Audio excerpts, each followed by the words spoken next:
Audiobook número 12. Canal Mundo FIV. Leitura e narração, Gleicimara Alves Nunes. Tratado de Obstetrícia Febrasgo, capítulo 12. Nutrição durante a gravidez. Autores: Patrícia Elbeituni, Mirela Foreste Jimenez, Mila de Moura Berrar Pontremoli Salcedo, Antônio Celso Kohler Ayub, Ricardo de Carvalho Cavalli, Geraldo Duarte. Introdução. Durante todo o período gestacional, mãe e feto passam por um período de rápida transformação, com expressivas alterações fisiológicas, anatômicas e metabólicas, tornando-o um período de maior vulnerabilidade a alterações da dieta. Prever situações de maior risco a deficiências nutricionais e corrigi-las oportunamente pode trazer importantes benefícios para a saúde materna e de seu filho em curto e longo prazos, incluindo saúde materna ideal, saúde, desenvolvimento e crescimento fetal ideal, redução dos riscos de defeitos congênitos, bem como redução de riscos de problemas crônicos de saúde para a mãe e seu filho. Idealmente, a mulher deveria manter seu peso normal antes da concepção e limitar seu ganho de peso aos limites recomendados de 11,5 a 16 kg para mulheres com peso pré-gestacional adequado. No decorrer deste capítulo, abordaremos os aspectos gerais dos macronutrientes e, de forma mais detalhada, os micronutrientes com as recomendações diárias e os efeitos da suplementação das principais vitaminas e minerais durante a gestação, informando sobre benefícios e para-efeitos potenciais quando de sua utilização sistemática. Recomendações gerais para a ingesta dietética. Na avaliação pré-gestacional e a cada consulta de pré-natal, deve-se encorajar a mulher a consumir uma variedade de alimentos para obter o valor calórico energético e os nutrientes necessários, bem como a meta ideal de ganho ponderal. Priorizar frutas e vegetais frescos adequadamente higienizados, carnes magras, frango, peixes selecionados e produtos com reduzido percentual de gordura. Evitar bebidas alcoólicas, tabagismo e drogas ilícitas. Necessidades calóricas. As calorias constituem-se no fator nutricional isolado mais importante para a determinação do peso da criança ao nascimento. A ingesta recomendada consiste em média a 30 quilocalorias por dia do peso magro, flexibilizando o aumento da ingesta calórica em 340 quilocalorias por dia no segundo trimestre e em 452 quilocalorias por dia no terceiro trimestre. Necessidades calóricas específicas são baseadas no índice de massa corpórea pré-gestacional, idade materna, trimestre gestacional, ganho de peso e nível de atividade física. O ganho adequado de peso na gestação pode ser utilizado como indicador de ingesta energética suficiente. As recomendações do Instituto de Medicina para ganho de peso durante a gestação são sumariadas abaixo e seguem como base o peso materno pré-gravídico. 12,5 a 18 kg para mulheres com IMC menor do que 18,5. 11,5 a 16 kg para mulheres com IMC de 18,5 a 24,9. 7 a 11,5 kg para mulheres com IMC de 25 a 29,9. 5 a 9 kg para mulheres com IMC maior ou igual a 30. Glicídios. A recomendação diária de glicídios durante a gestação é de 175 gramas por dia, superior a 130 gramas por dia para mulheres não gestantes.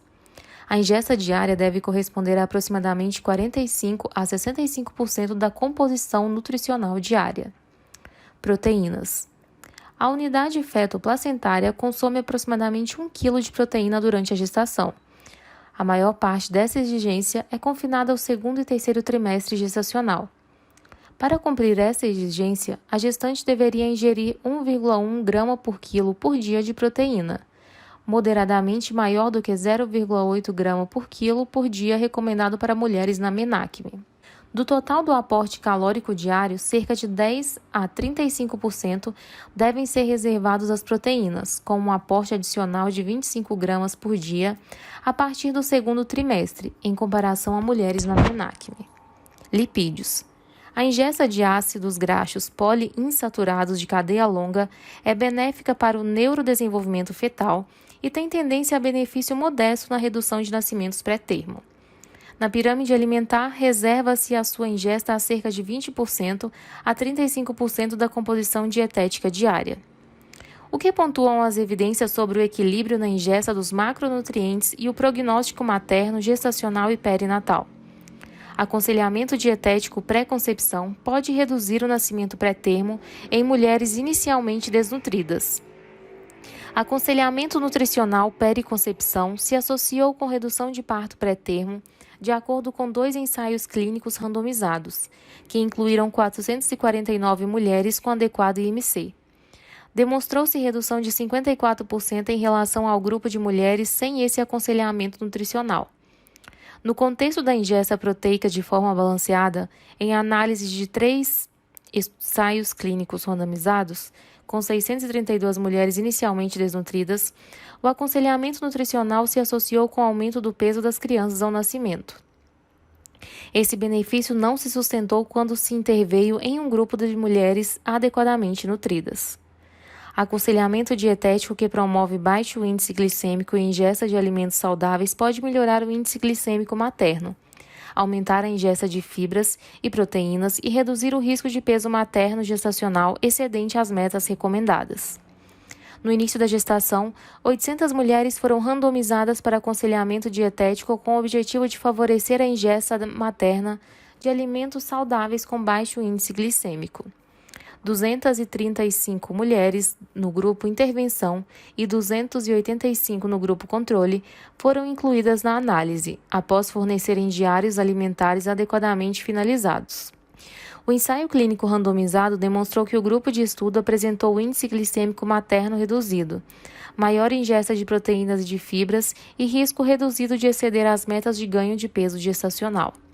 Ingesta de peixes. Quantias moderadas de 2 a 3 porções por semana, cerca de 220 a 340 gramas por semana de peixes e frutos do mar com baixo teor de mercúrio, salmão, atum, tilápia, bacalhau, linguado, incluindo crustáceos como camarão, mexilhões, entre outros, são recomendados à gestação para completar as necessidades de ácidos graxos com ômega 3. Ingesta de peixe em mais de uma vez por semana associou-se com risco reduzido de nascimento pré-termo em gestações com feto único. Baseada em uma revisão sistemática de estudos observacionais com 19 estudos de coorte avaliando a ingesta de peixe durante a gestação sobre o crescimento fetal e o prognóstico ao nascimento em uma população de 151.880 mulheres com gestações únicas, demonstrou-se que mulheres que se alimentaram mais de uma vez e menos de 3 vezes por semana apresentaram menor risco de parto pré-termo, achado semelhante àquelas que consumiram peixe em mais de 3 vezes por semana. Moderado o consumo de peixe, 3 porções ou cerca de 340 gramas por semana antes de 22 semanas de gestação, se associa com risco reduzido de parto pré-termo recorrente. Nesta revisão sistemática, 852 mulheres avaliadas antes das 22 semanas de gestação, com consumo de 3 porções de peixe, 340 gramas, por semana, apresentaram 40% menor risco de recorrência de parto prematuro, em relação a mulheres do grupo controle. Não se identificou redução adicional nas taxas de parto pré-termo entre mulheres que consumiram mais de 3 porções por semana. Ingesta materna de peixe mais de 3 vezes por semana aumenta discretamente o crescimento infantil rápido e o risco de sobrepeso ou obesidade aos 6 anos de idade. Baseado em meta-análise de estudos de coortes retrospectivos, 31% das crianças expostas apresentaram crescimento infantil rápido, do nascimento aos 2 anos de idade, em análise de 2.739 crianças. Além disso, 15,2% das crianças expostas intraútero apresentaram sobrepeso ou obesidade aos 6 anos de idade comparado ao grupo controle com baixa exposição intraútero de peixe semanal, até uma vez por semana, em análise de 1.469 crianças. Esse desfecho desfavorável de sobrepeso ou obesidade infantil não se verificou de forma significativa entre as crianças expostas à ingesta materna moderada de peixe, assim considerado o consumo de 2 a 3 vezes por semana. A ausência de consumo de peixes e frutos do mar durante a gestação associa-se com déficit do neurodesenvolvimento em crianças comparado a mães com elevado consumo desses alimentos durante a gestação. Estudo de coorte com 11.875 gestantes no Reino Unido que preencheram um questionário de frequência alimentar materna com 32 semanas de gestação demonstrou que gestantes sem qualquer consumo de alimentos marinhos durante a gestação tiveram crianças que apresentaram 30% maior risco de atraso na comunicação aos 6 meses e 26% de risco aos 18 meses, 25% de risco no atraso do desenvolvimento da motricidade fina aos 18 meses, 24% de risco no déficit de desenvolvimento social aos 30 meses, 44% de risco de atraso no comportamento pró-social aos 7 anos e 48% de risco no quociente de inteligência verbal reduzida aos 8 anos, em comparação aos filhos de mães com consumo gestacional de 3 porções ou mais de peixes durante a semana, cerca de 340 gramas. O que pontuam as evidências sobre o ingesta do sal e de adoçantes quanto ao prognóstico materno, gestacional e das crianças expostas. Sal. Evidência insuficiente para recomendar redução no consumo de sal durante a gestação. Baseada em uma revisão sistemática com evidência limitada, que avaliou 2 ECRS com 603 mulheres, em que se compararam gestantes com ingesta de sal reduzida com gestantes que permaneceram com sua dieta normal, não se identificaram diferenças entre os grupos quanto à hipertensão gestacional, pré-eclâmpsia, admissão hospitalar, cesarianas, óbito fetal, crianças pequenas para a idade gestacional, PIG, nascimentos pré-termo, índices de Apgar e admissão em CTI neonatal. Dessa forma, a evidência atualmente disponível é insuficiente para recomendar a redução no consumo de sal durante a gestação. Se, por um lado, redução do consumo de sal na gestação não parece melhorar os desfechos para a mãe e para o seu filho, por outro lado, é prudente não aumentar o consumo de sódio, nem consumir produtos industrializados, embutidos e lanches prontos artificialmente com alta concentração de sódio na gestação, visto que estudos experimentais em modelos animais têm associado o aumento de ingesta de sódio a risco de disfunção cognitiva e neurovascular. Adoçantes. Sabendo que a ingestão de açúcares é fortemente vinculada a comorbidades associadas à obesidade, recomendações para a redução do seu consumo são práticas progressivas e estimuladas.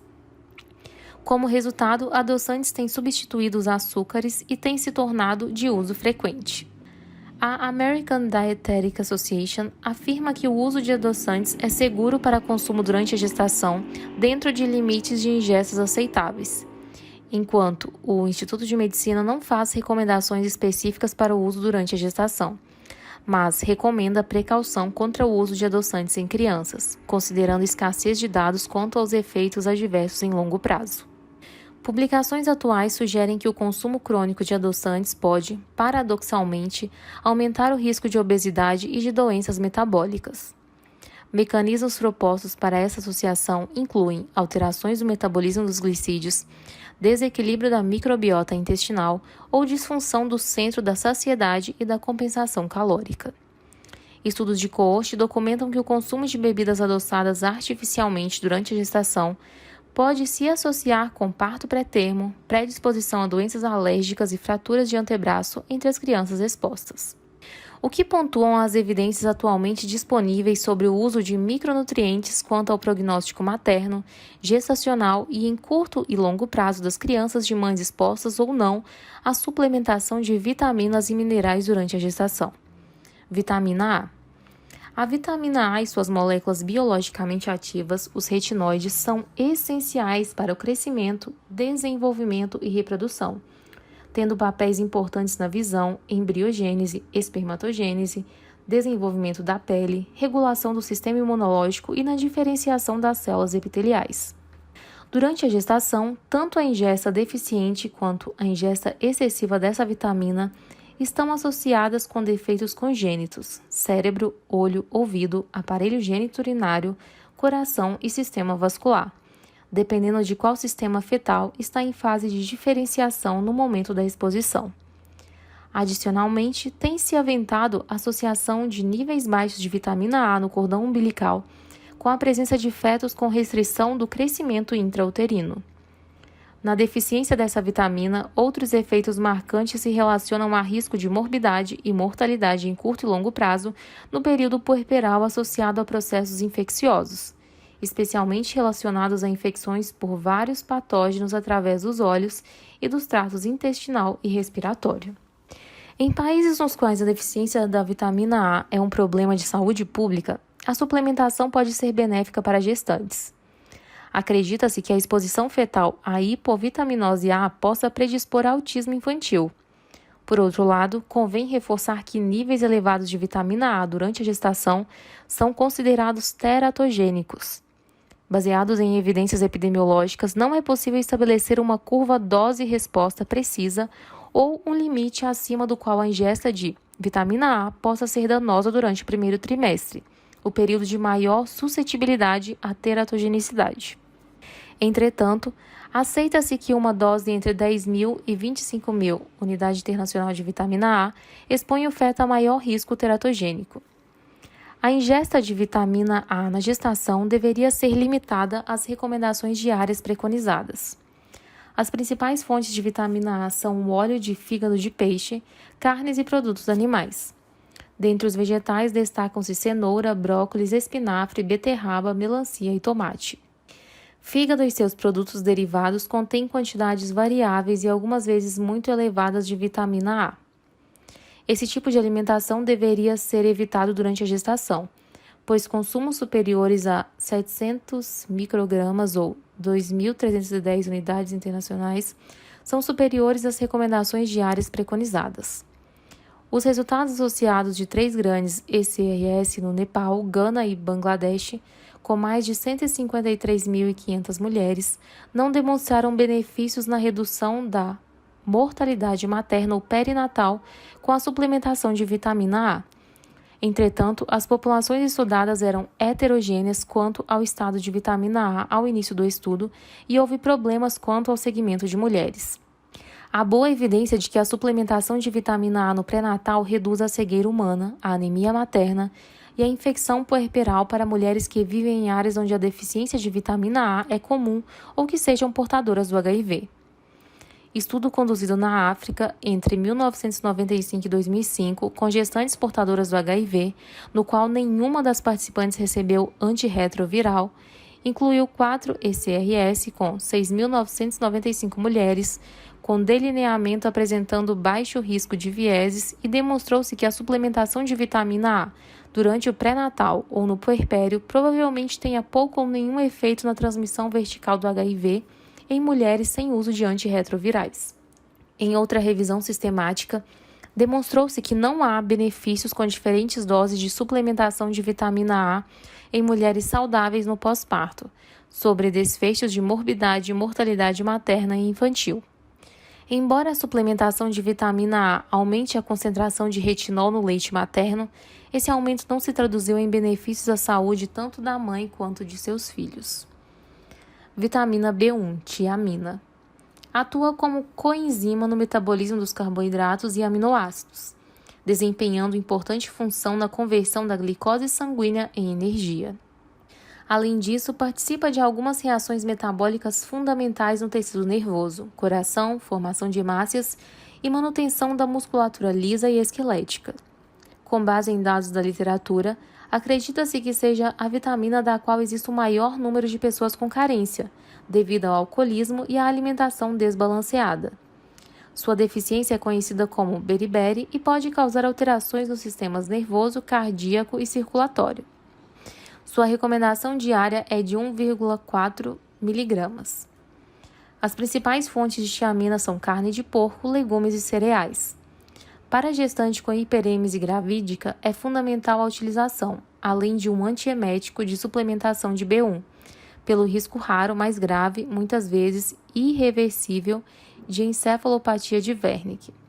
Nesse contexto, a encefalopatia de Wernicke, em seu estágio inicial, pode simular características da enxaqueca, e isso progressivamente agravará a deficiência de tiamina, formando um círculo vicioso e que aumentará a cronicidade das crises de enxaqueca. A interrupção desse círculo com a suplementação de tiamina pode ser uma terapia promissora em um subgrupo de pacientes com enxaqueca crônica. Vitamina B12, riboflavina. De forma semelhante à tiamina, a riboflavina é essencial para a produção de energia no organismo e na produção de um dos maiores antioxidantes naturais produzidos pelo corpo humano, a glutationa. Por não ser armazenada em quantidades significativas no organismo, precisa ser continuamente reposta por meio da alimentação, a fim de se evitar a sua carência. Recomenda-se um consumo diário de 1,4 mg. Sua deficiência produz efeitos sobre a pele e mucosas, sobressaindo-se rachaduras no canto da boca, nos lábios, vermelhidão na língua, eczema de face e genitais, perda de cabelo, problemas reprodutivos e degenerativos do sistema nervoso central. Sua carência frequentemente é associada à deficiência de outras vitaminas do complexo B. A riboflavina, a exemplo da tiamina, pode desempenhar importante função no manejo da enxaqueca. Considerando que a enxaqueca tem etiologia multifatorial, a riboflavina influencia a disfunção mitocondrial e tem sido utilizada como tratamento profilático em pacientes com enxaqueca. As principais fontes de riboflavina são os derivados lácteos, carnes, frutas e cereais. Vitamina B3, niacina. Participa do metabolismo energético corporal, atuando em conjunto com outras vitaminas e minerais. Sua deficiência é caracterizada por alterações na pele e lesões nas mucosas, sendo denominada de pelagra. O consumo diário recomendado é de 18 mg. Pode ser encontrada na carne, peixes e cereais. Vitamina B5, ácido pantotênico.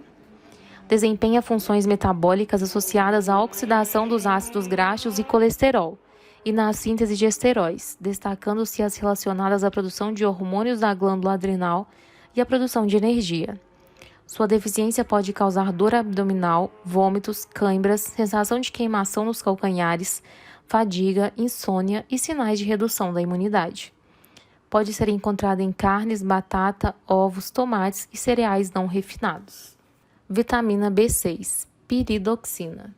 A piridoxina é essencial na biossíntese de ácido nucleico e proteínas e necessária para o funcionamento adequado de inúmeras enzimas. Entre as vitaminas do complexo B, é a única que participa do metabolismo dos 3 macronutrientes, os lipídios, proteínas e carboidratos. Auxilia na multiplicação de todas as células e na produção de hemácias e de células do sistema imunológico. Estudos em animais demonstram que a vitamina B6 é importante para o funcionamento do receptor N-metil-D-aspartato, necessário para o processo de aprendizado e memória. Em meta-análise publicada em 2008, incluíram-se 21 estudos para os graus mais leves de náuseas e vômitos. Os tratamentos utilizados foram variados e incluíram desde gengibre, acupressão, P6, anti-histamínicos e piridoxina. De modo global, identificou-se redução de 84% das náuseas com o uso desses antieméticos. De acordo com essa revisão, a piridoxina é a mais efetiva na redução da gravidade das náuseas na gestação inicial. Entretanto, uma nova revisão sistemática, publicada em 2015, não identificou provas suficientes para detectar benefícios clínicos da suplementação de vitamina B6 durante a gestação ou trabalho de parto, além do demonstrado em um ECR, sugerindo proteção contra cáries dentárias, com redução de 16% a 32% nesse risco. Mesmo quanto ao manejo de náuseas e vômitos durante a gestação, há escassa evidência de elevada quantidade para recomendar qualquer intervenção específica para seu manejo durante o primeiro trimestre. Isso não é o mesmo que dizer que as intervenções estudadas são inefetivas, mas sim que há insuficientes provas para recomendar qualquer intervenção. Há também pouca evidência de consistência e qualidade suportando qualquer intervenção para o manejo de hiperêmese gravídica. Vitamina B9, ácido fólico. O ácido fólico apresenta papel fundamental na síntese do ácido nucleico e proteínas, modulando a competência e a resistência do sistema imune a infecções. Apesar de várias fontes alimentares de folato, a deficiência dessa vitamina é frequente, visto que é facilmente degradável pelo cozimento. A sua forma ativa, a 5-metileno-tetraidrofolato, é obtida após a conversão do folato pela enzima dihidrofolato redutase, com consequente absorção no duodeno e jejum proximal. As melhores fontes de folato são os vegetais verdes, destacando-se espinafre, aspargo, repolho, brócolis, além das vísceras, levedo de cerveja, carnes, arroz, feijão e laranja. Estudos epidemiológicos têm associado a suplementação de ácido fólico à redução do risco de defeitos do fechamento do tubo neural, desde a década de 1960. Os DTNS compreendem espinha bífida, anencefalia e encefalocele, e, segundo os dados de países em desenvolvimento, afetam em torno de 1,5 por mil gestações. Recomenda-se que mulheres que planejam gestar devam ser informadas dos benefícios na redução de defeitos do fechamento do tubo neural conseguidas com a utilização de suplementação com ácido fólico de pelo menos 400 por dia, um mês antes da concepção até 12 semanas de gestação. A suplementação de todas as mulheres em idade fértil, independentemente de planejarem gestação, deveria ser estimulada com doses de 0,4 a 0,8 mg de ácido fólico ao dia. Essa recomendação é fortalecida pelo fato de metade das gestações ocorrer sem qualquer planejamento, resultando em redução no risco de DTN em 69%. Doses maiores do que as listadas anteriormente são necessárias para otimizar a redução dos defeitos de tubo neural em situações especiais. Para esse fim, recomenda-se a suplementação de 800 microgramas para mulheres tentando a concepção e maiores doses, como 4 a 5 miligramas por dia, para mulheres sabidamente de riscos para recém-nascidos com defeitos do tubo neural. Em uma revisão sistemática com 31 ECRS, incluindo 17.771 mulheres, identificou-se que a suplementação com ácido fólico não teve impacto sobre indicadores do prognóstico gestacional como parto pré-termo e óbito fetal e neonatal. Identificou-se aumento da média de peso das crianças ao nascimento. Por outro lado, essa revisão sistemática não demonstrou impacto sobre a melhora nas taxas de anemia e do nível de hemoglobina, HB, materno no pré-parto, apesar do aumento dos níveis séricos de folato. Houve redução significativa, em torno de 79% na incidência de anemia megaloblástica. Dessa forma, os achados demonstram inconclusivas evidências do benefício da suplementação de ácido fólico durante a gestação sobre o prognóstico gestacional. O uso do ácido fólico nas doses tradicionais de 0,4 a 0,8 mg ao dia na periconcepção se associa também à redução em 44% de casos de crianças com desordens do espectro do autismo, enquanto a redução de casos de autismo é da ordem de 68% com o uso do ácido fólico materno durante a gestação. Entretanto, vale recordar que a suplementação medicamentosa, se oferecida de forma sistemática, à exceção de mulheres com filho anterior acometido por defeitos do tubo neural ou em casos de gestante em uso de anticonvulsivantes, não deveria exceder 1 mg de folato ao dia, pelo risco de mascaramento de anemia por deficiência de vitamina B12 e seus graves efeitos advindos do atraso na instituição terapêutica, sinalizados por dano neurológico permanente, além do risco teórico de que tanto a deficiência quanto o excesso de suplementação de ácido fólico possam se relacionar a autismo futuro em crianças expostas a essas situações intraútero. Vitamina B12. Cianocobalamina.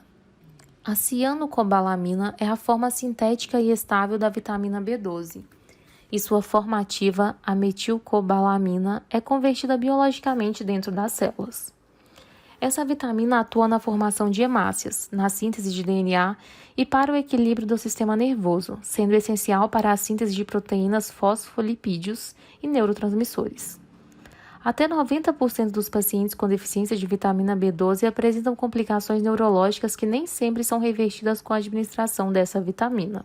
Portanto, diante de situações de risco em potencial para sua deficiência por má alimentação ou má absorção, o ideal é a prevenção. A sua deficiência em crianças associa-se a um padrão clínico consistente de irritabilidade, anorexia e déficit de crescimento físico e mental. Reduzidos níveis de vitamina B12 nos primeiros anos de vida da criança podem causar prejuízo no desenvolvimento cognitivo e da fala. As fontes animais destacam-se como as principais fontes alimentares dessa vitamina. Dentre as causas de má absorção, sobressai-se a redução da secreção de ácido pelo estômago e da produção do fator intrínseco, situações comuns em pacientes submetidos à cirurgia bariátrica, o que reduz a capacidade de extração da vitamina B12 ligada a proteínas nos alimentos. Tem-se demonstrado resistência insulínica em crianças de 6 e 8 anos expostas à hipovitaminose B12 intraútero. Anemia macrocítica causada por deficiência de vitamina B12, anemia perniciosa, pode ser encontrada em mulheres que possuem ressecção gástrica parcial ou total ou em mulheres com doença de Crohn.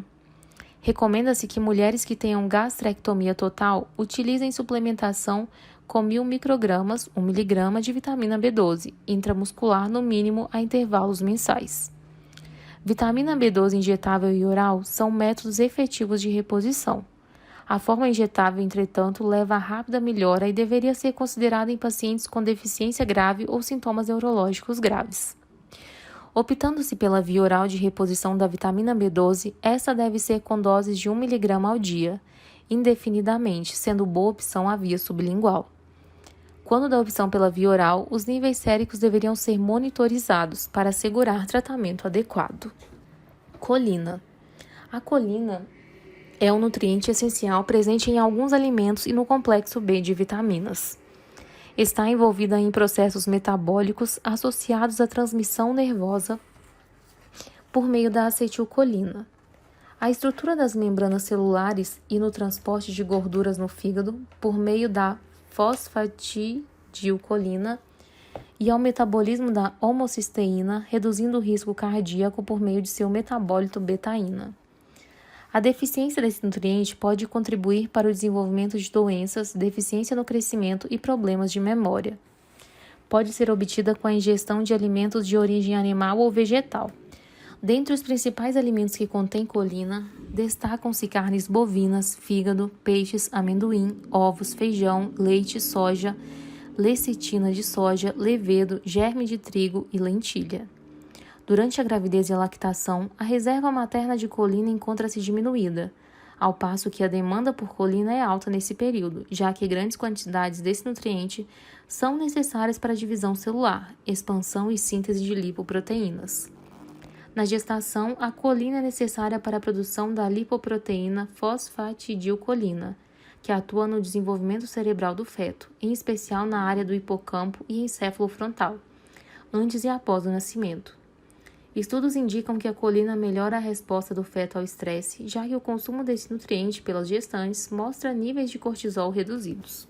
O Instituto de Medicina e a Agência Nacional de Vigilância Sanitária recomendam o consumo de 450 mg por dia para grávidas e 550 mg por dia para lactantes. O reforço à ingesta de alimentos ricos em colina, bem como sua suplementação em caso de reduzida ingesta, são intervenções possíveis para promover o desenvolvimento fetal cerebral e reduzir o risco de doença mental subsequente. Nesse contexto, estudo recente com mulheres no terceiro trimestre randomizadas para consumir até o parto 480 mg de colina por dia ou 930 mg de colina por dia, acessou-se a velocidade de processamento e a memória visual espacial avaliadas aos 4, 7, 10 e 13 meses de idade. Identificaram-se melhores resultados no grupo cujas mães ingeriram 2 vezes a quantidade diária recomendada. Adicionalmente, mesmo no grupo com 480 mg de colina ao dia, houve efeito melhor quanto maior o tempo de exposição durante o pré-natal, demonstrando benefícios cognitivos para as crianças expostas intraútero. Vitamina C, ácido ascórbico. A vitamina C atua como antioxidante em humanos, participa na síntese do colágeno, biossíntese de norepinefrina e modulação do metabolismo da tirosina e auxilia no aumento da absorção do ferro. As maiores fontes consistem em frutas e verduras.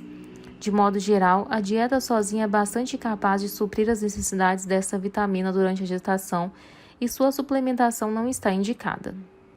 Recente revisão sistemática que incluiu 29 ECRS, totalizando 24.300 mulheres, demonstrou que os dados não suportam a suplementação de vitamina C isolada ou em combinação com outros suplementos para prevenção do óbito fetal ou neonatal, restrição de crescimento intrauterino, parto pré-termo ou pré-eclâmpsia.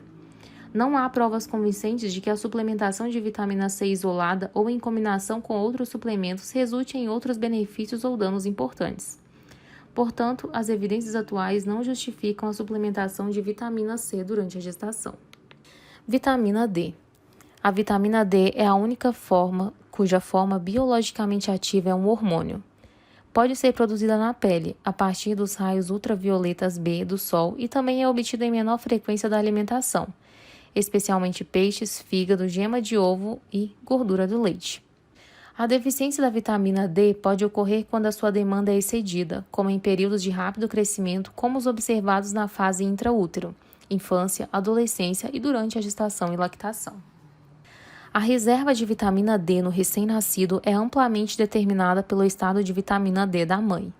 Dentre suas funções, destaca-se o envolvimento da vitamina D na regulação da diferenciação celular e da apoptose, a morte celular programada, exercendo suas funções no crescimento do esqueleto e no desenvolvimento do cérebro e do sistema imune.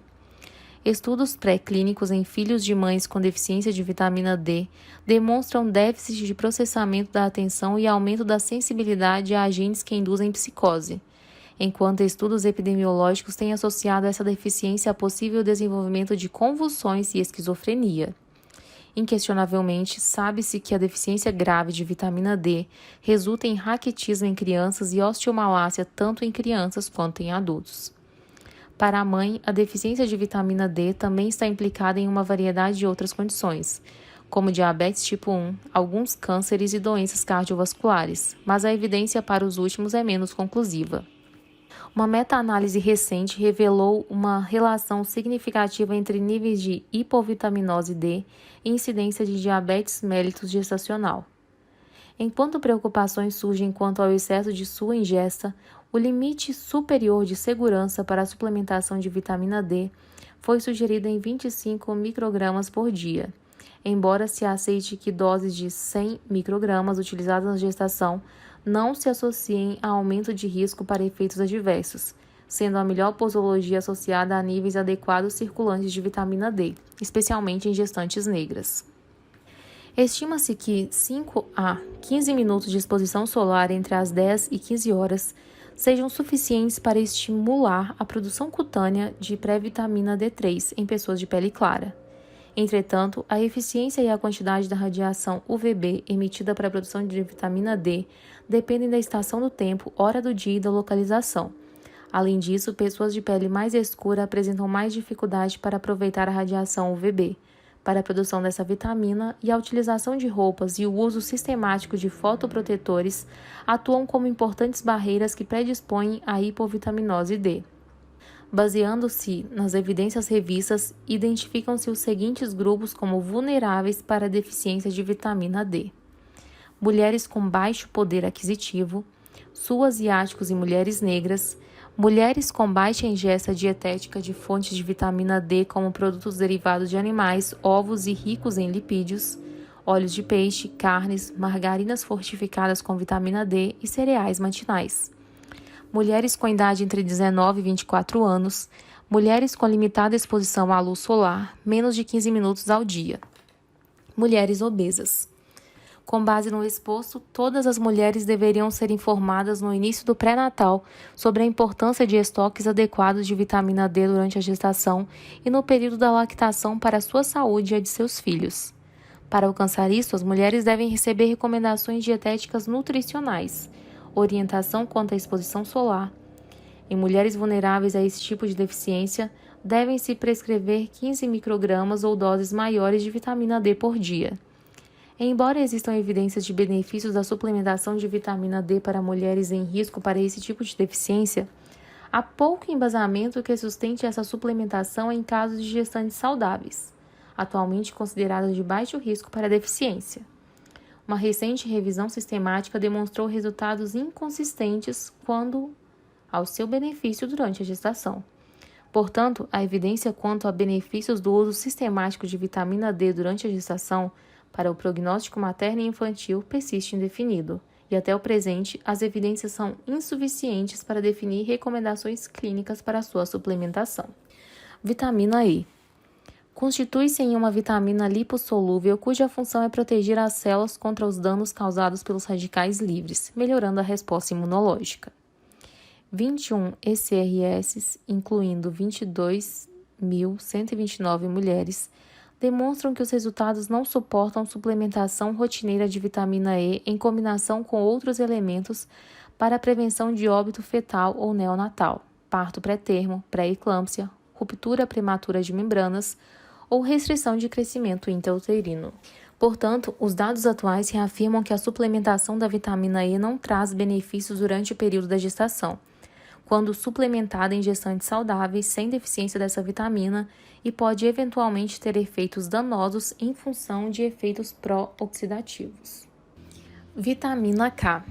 Sabe-se que os recém-nascidos pré-termo são expostos a risco maior de hemorragia cerebral, hemorragia periventricular. Possivelmente, esse evento sinalize dano cerebral e pode repercutir em incapacidade neurológica até casos extremos de paralisia cerebral. Especulou-se que a vitamina K poderia favorecer a coagulação do sangue nos recém-nascidos e talvez pudesse reduzir o risco desse tipo de hemorragia. A revisão dos ensaios em que se utilizou vitamina K, administrada na forma injetável a mulheres imediatamente antes do nascimento da criança pré-termo, não evidenciou redução significativa nas taxas de hemorragia periventricular em crianças pré-termo. Recentemente, a análise de ECR com 299 crianças, de qualidade questionável, não demonstrou diferenças significativas para o desenvolvimento de paralisia cerebral com a administração de vitamina K e fenobarbital antes do nascimento da criança pré-termo para prevenir hemorragia periventricular neonatal. Suplementação vitamínica múltipla. O uso de qualquer suplementação polivitamínica antes ou no início da gestação não previne o abortamento. De forma semelhante, não se identificaram evidências de que a suplementação com polivitamínicos alactantes melhore os indicadores de saúde para a mãe e seu filho. Entretanto, os resultados dessa análise foram limitados pelo pequeno número de estudos disponíveis e limitado tamanho amostral. Estudo caso controle com 45.300 crianças com idade média de 10 anos. Ao final do segmento, identificou 572 casos que receberam diagnóstico de desordens do espectro associado ao autismo. Exposição materna ao ácido fólico ou polivitamínicos antes da gestação se associou a menor risco de espectro associado ao autismo, ASD, nas crianças expostas, uma proteção de 61% contra esse diagnóstico. O uso materno durante a gestação de polivitamínicos e ou ácido fólico reduziu a probabilidade de ASD nas crianças expostas intraútero em 73%. A exposição materna a suplementos polivitamínicos prévia à gestação reduziu o risco de ASD em 64% e, com o uso durante a gestação, promoveu redução de 65%.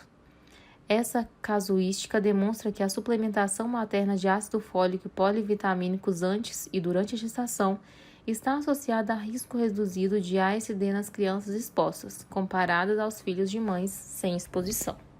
Minerais. Acredita-se que a possibilidade de ocorrência de estados de insuficiência de minerais seja maior do que a de estados de insuficiência de vitaminas. As pessoas com maior risco dessas deficiências são as que ingerem dietas de baixas calorias, vegetarianos, gestantes e idosos. Cálcio. O desenvolvimento do esqueleto fetal requer aproximadamente 30 gramas de cálcio durante a gestação, especialmente no último trimestre. Esse total representa relativamente uma pequena porcentagem do cálcio corporal materno total e é facilmente mobilizável dos estoques maternos quando necessário. A absorção do cálcio aumenta durante a gestação e permite o estabelecimento de reserva progressiva durante a gestação. A ingesta diária para o elemento cálcio em mulheres entre 19 e 50 anos é de 1.000 mg ao dia durante a gestação e a lactação aumenta para 1.300 mg para meninas de 14 a 18 anos. Não parece ser efetiva a sua suplementação para mulheres nulíparas e saudáveis nas quais a ingesta de cálcio base está adequada, mesmo quando o objetivo é prevenir desordens hipertensivas durante a gestação. Essa conclusão é devida aos resultados de um pequeno estudo no qual o grupo de intervenção com cálcio, 800 mg, também recebeu antioxidantes e outros suplementos. Baseado nesses resultados, há insuficiente evidência sobre a efetividade da suplementação de cálcio na prevenção de desordens hipertensivas da gestação. Ferro. O ferro é necessário para o desenvolvimento placentário, fetal e para a expansão da massa eritrocitária materna. A perda de ferro total associado com a gestação e a lactação é de aproximadamente 1.000 mg. Os especialistas recomendam um aumento no consumo de ferro de 15 mg por dia, para aproximadamente 30 mg por dia, uma quantia rapidamente encontrada na maioria das formulações de vitamina pré-natal. Essa é uma suplementação adequada para mulheres não anêmicas. A maioria dos estudos registra que a suplementação de ferro significativamente diminui a prevalência de anemia materna no momento do parto. Apesar desse benefício, não está claro se a suplementação de ferro em gestantes bem nutridas e não anemiadas melhore o prognóstico gestacional, sendo os dados conflitantes a esse respeito. A anemia crônica grave é comum em mulheres em países em desenvolvimento. Identificou-se que hemoglobina com níveis inferiores a 6 gramas por decilitro está associada com volume de líquido amniótico reduzido, vasodilatação cerebral fetal e padrões cardiotocográficos de estado fetal não tranquilizador, além de relatos de riscos aumentados para parto pré-termo, aborto espontâneo, baixo peso neonatal e óbito fetal. Adicionalmente, já se tem identificado o aumento do risco de mortalidade materna em mulheres com hemoglobina inferior a 7 gramas por decilitro. A anemia grave crônica está geralmente associada com estoques inadequados de ferro devidos à deficiência nutricional e a infecções eumínticas intestinais, deficiência ao folato devido à baixa ingesta e estados hemolíticos crônicos, como os que ocorrem secundários à malária. Idealmente, a anemia grave poderia ser prevenida e o prognóstico gestacional melhorado com orientação nutricional e medidas de controle à infecção. Para gestantes sem anemia, a Organização Mundial da Saúde, OMS, recomenda a suplementação semanal de 120 mg de ferro elementar associado a 2,8 mg de ácido fólico, de modo a prevenir a anemia e melhorar o prognóstico gestacional. Não há dúvidas de que a suplementação de ferro reduz a prevalência de anemia materna por ocasião do parto, mas não está definido se essa suplementação em gestantes não anemiadas, bem nutridas, melhora o prognóstico gestacional. Revisão sistemática recente demonstrou que a suplementação diária com ferro reduz o risco de anemia materna e deficiência de ferro na gestação. Entretanto, o efeito benéfico sobre outros desfechos materno e infantil é desconhecido.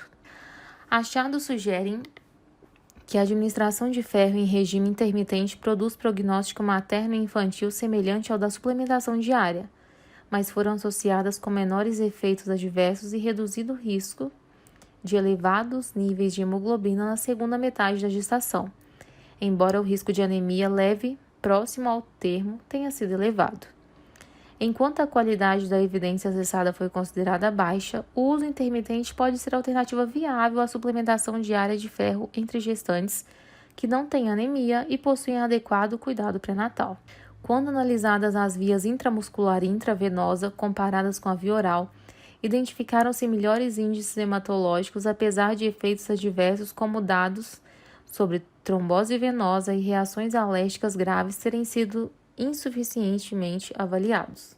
O tratamento com ferro oral diário melhora os índices hematológicos, apesar de efeitos adversos como a hemoconcentração serem mais prevalentes, bem como efeitos adversos gastrointestinais potenciais em comparação ao uso intermitente de ferro. A utilização de ferro oral associou-se com irritação gástrica e alteração do hábito intestinal, com constipação ou diarreia sendo efeitos frequentemente encontrados. Todas as gestantes deveriam ser triadas para anemia e aquelas com deficiência de ferro deveriam ser tratadas com suplementação de ferro. As mulheres com anemia deveriam receber suplementação com ferro elementar adicional de 30 a 120 mg por dia até que a anemia fosse corrigida. Um paciente com deficiência de ferro absorve até 28% da ingesta de ferro, se ingerido fora do horário das refeições. O ferro total absorvido aumenta com doses crescentes até um máximo de consumo de 160 mg de ferro elementar por dia. Dados recentes sugerem que a suplementação diária fracionada em 2 a 3 vezes pode adicionar pouco benefício em comparação à dose única diária. 2 semanas após o início de ferro oral, o aumento da hemoglobina em 1 grama ou mais sugere absorção adequada. A suplementação deve ser continuada até que a reserva de ferro seja restabelecida, geralmente em 2 a 3 meses. Falha na resposta à terapia com ferro deveria ser seguida imediatamente com a investigação adicional e pode sugerir um diagnóstico errôneo, doença coexistente, má absorção, uso de comprimidos entéricos revestidos ou uso associado de antiácidos, bem como má aderência ou sangramento. Zinco. Evidências advindas de estudos observacionais indicavam que níveis reduzidos de zinco plasmático se associavam a maiores taxas de crianças com menor peso ao nascimento. Analisou-se o resultado de 32 estudos em que se utilizou suplementação com polivitamínicos. Considerando exclusivamente os ECRS, 4 avaliaram a suplementação de zinco e não forneceram boas evidências de aumento do peso neonatal ou de redução da incidência de baixo peso nesse grupo particular de gestantes. As evidências para a redução de 14% nas taxas de nascimento pré-termo com a suplementação de zinco comparado ao grupo placebo foi representado nos ECRS, incluindo mulheres de baixo nível socioeconômico, e isso tem relevância em áreas de elevada mortalidade perinatal. Não houve evidência convincente de que a suplementação com zinco durante a gestação resulte em outros benefícios importantes e úteis. Visto que a associação com o nascimento pré-termo poderia refletir desnutrição materna, estudos que se direcionam a incrementar o estado nutricional global de populações de áreas empobrecidas, mais do que focar na suplementação com zinco ou micronutrientes, é uma prioridade relevante. Iodo. A Associação Americana de Tireoide recomenda que mulheres recebam 150 microgramas de suplementos diários de iodo durante a gestação e a lactação, e que todas as preparações de suplementação de polivitamínicos e minerais contenham pelo menos 150 microgramas de iodo. Recentemente, a OMS e o Fundo das Nações Unidas para a Infância, UNICEF, aumentaram a recomendação de ingesta de iodo durante a gestação e lactação para 250 por dia, porque o iodo é essencial para a produção de hormônios tireoidianos normais, necessários para o desenvolvimento do sistema nervoso e do cérebro durante a gestação. Estudos epidemiológicos registram que deficiência grave de iodo materno resulta em déficit do desenvolvimento mental das crianças expostas, incluindo o quociente de inteligência rebaixado a níveis leves a moderados, repercutindo em desempenho escolar e acurácia de leitura comprometidos.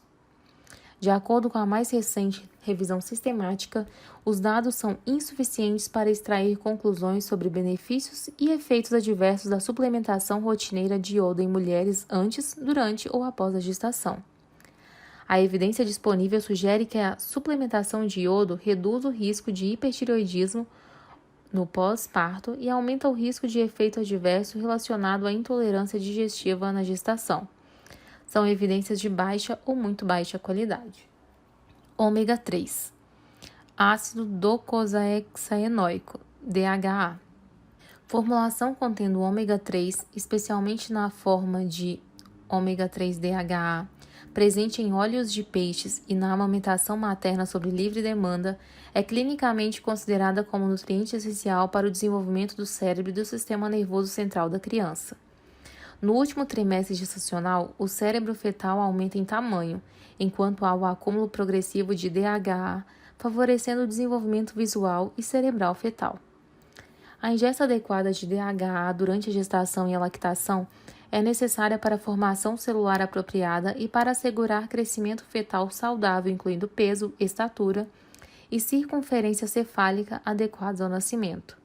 Mulheres que ingerem DHA têm maior probabilidade de evoluir com idade gestacional maior ao momento da interrupção gestacional em relação àquelas que não utilizam.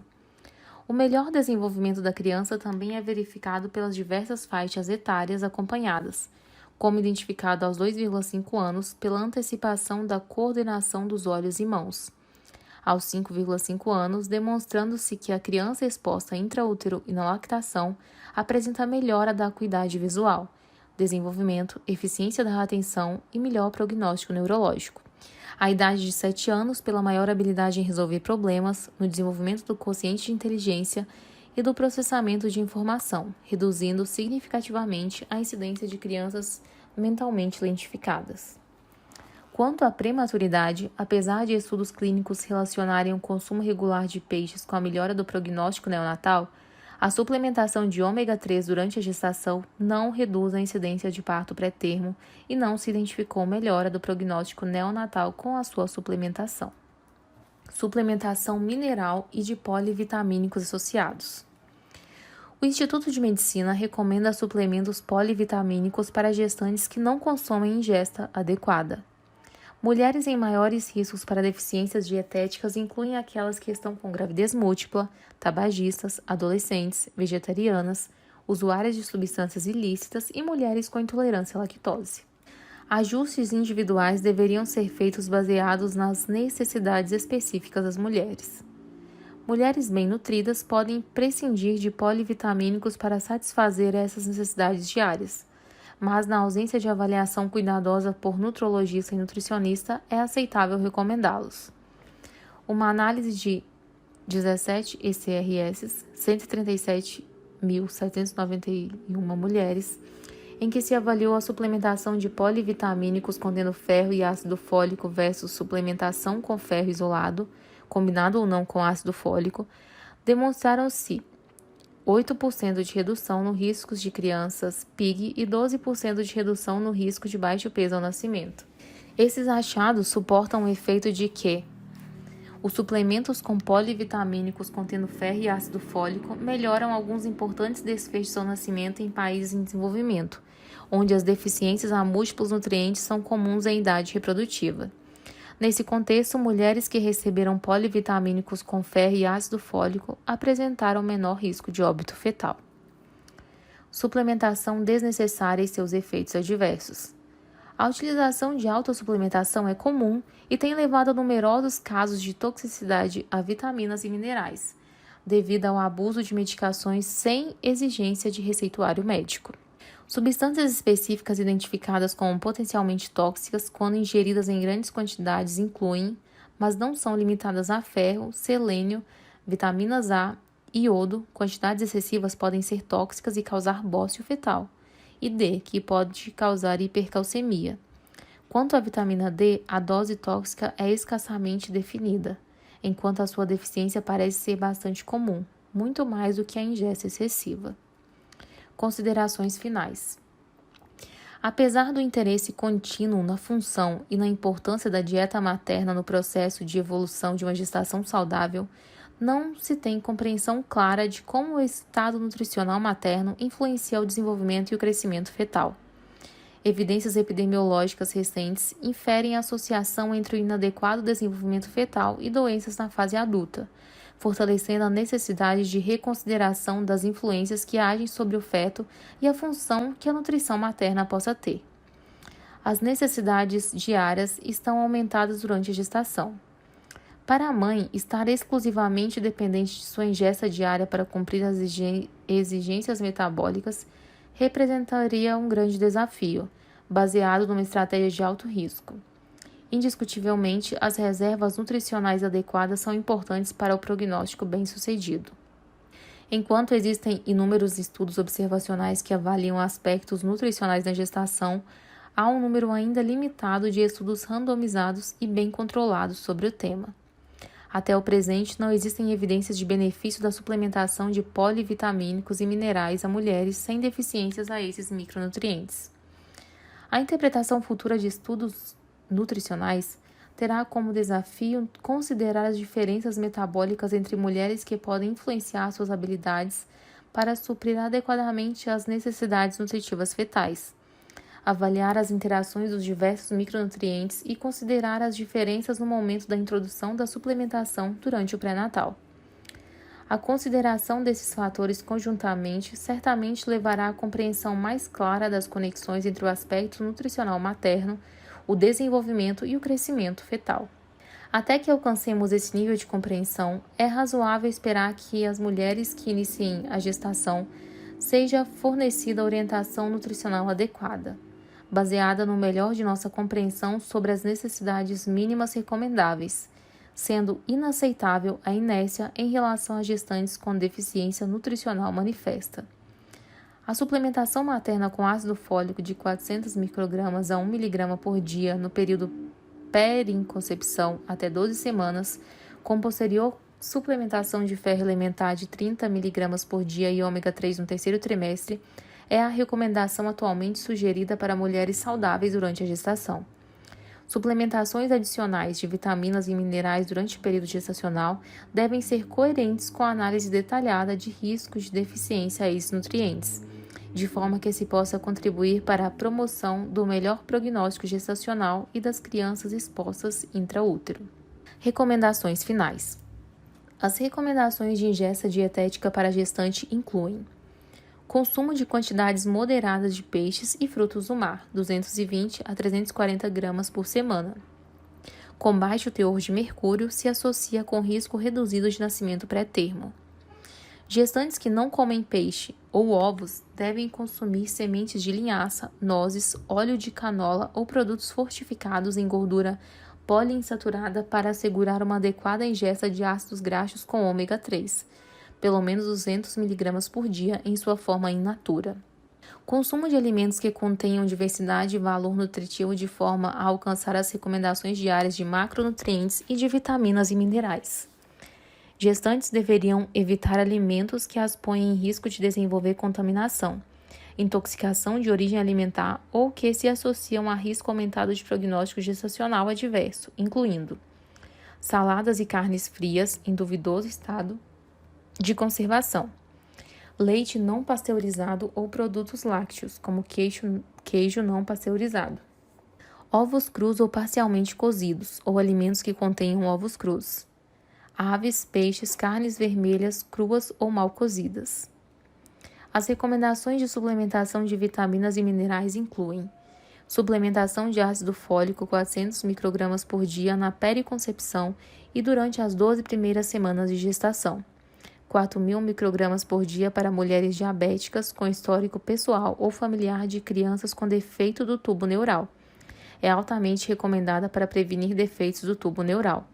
Para gestantes sem uso de fenitoína, fenobarbital e outros antagonistas dos folatos, considerar a suplementação de folato 4.000 microgramas por dia durante toda a gestação.